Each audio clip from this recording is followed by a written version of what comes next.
For 41 years, she lit a candle every evening, but not for the reason people thought. Every evening, at exactly 7 o'clock, an old woman named Eleanor walked to the window. She lit a candle. Just one. She never explained why. Her neighbors noticed. Her daughter noticed. Even the small gray cat that sat on the garden wall every evening. Even he seemed to notice. But nobody asked. And Eleanor never said. Eleanor was 73 years old. She lived alone in a small house at the end of a quiet street. The house had a blue door, a garden with roses that needed cutting, and one window, the front window, where the candle always burned. Her daughter Susan visited every Sunday. She brought flowers, sometimes cake. She always noticed the candle on the windowsill, but she always chose not to ask. Until one Sunday, she did. "Mom," Susan said, sitting down at the kitchen table with her cup of tea. "That candle, you light it every evening. You have lit it every evening for... How long?" Eleanor looked at her daughter. Her eyes were calm, not sad, not happy, just calm. 41 years, she said quietly. Susan put down her cup. 41 years, she repeated slowly. "Yes," said Eleanor. She looked out of the window. "Since your father left." Susan knew the story, or she thought she knew it. Her father, a man named Thomas, had left when Susan was just 3 years old. He walked out of the blue door one October morning and never came back. Susan had grown up without him. She had learned not to think about him. She had learned not to ask.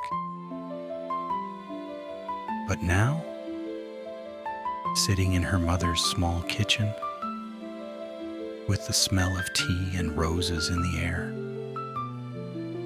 she was asking. "Did you light it for him?" Susan asked. Her voice was soft, careful. Eleanor was quiet for a long moment. "No," she said finally, "not for him." Susan waited. The kitchen was very quiet. Outside, a bird was singing. Somewhere down the street, a child was laughing. Then Eleanor spoke, and what she said, Susan would never forget. When he left, she stopped. He took something with him, something I never got back.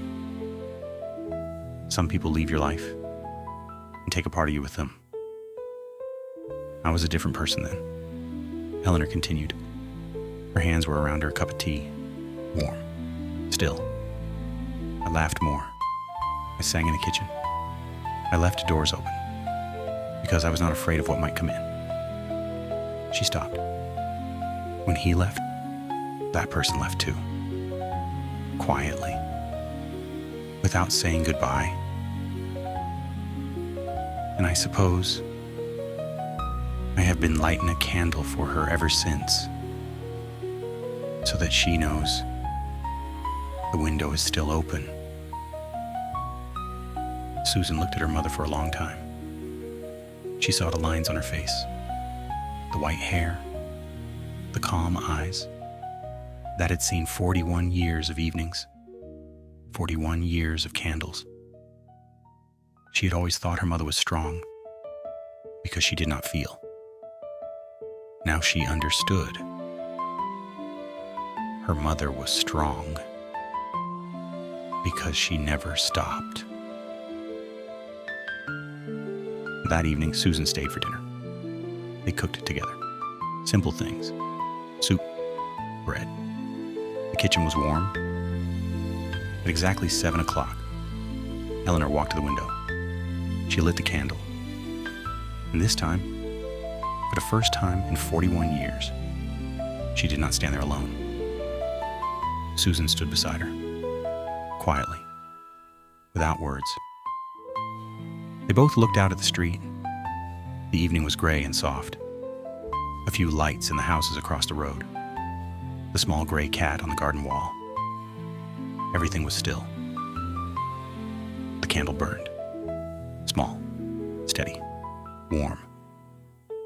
And somewhere, in the quiet space between a mother and her daughter, something that had been closed for a very long time began to open. Is there someone still waiting for your candle? Or maybe you were the one still waiting for your own light.